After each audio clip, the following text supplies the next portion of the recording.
This is the man behind the mask. A girl was walking through an antique store when she saw something that piqued her interest. It was an old wooden mask nailed to the wall. The mask was smiling, but it had an eerie, creepy vibe to it. Despite that, she thought it would look cool in her room. She noticed that it was smiling wider than it was yesterday. At first, she thought it was just her imagination, but then every day the mask would get a little weirder. It would tilt its head and smile more and more each day, so she bought it and took it home. The next morning, she woke up and walked over to the mask. One day, she set up her webcam to record herself sleeping.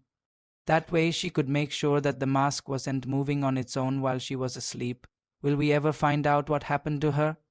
Let me know in the comments. The wooden mask was smiling, but now it was smiling ear to ear. The girl screamed as she realized that the mask had taken her face and was now wearing it.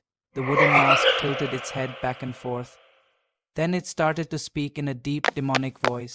But the next morning she woke up and took the mask off. Then she looked around the room. She noticed that the mask was now hanging crookedly on the wall and her webcam was on the floor. But when she checked the footage later, she saw that the mask had tilted its head to the side while she was sleeping. She took it off and threw it on the ground.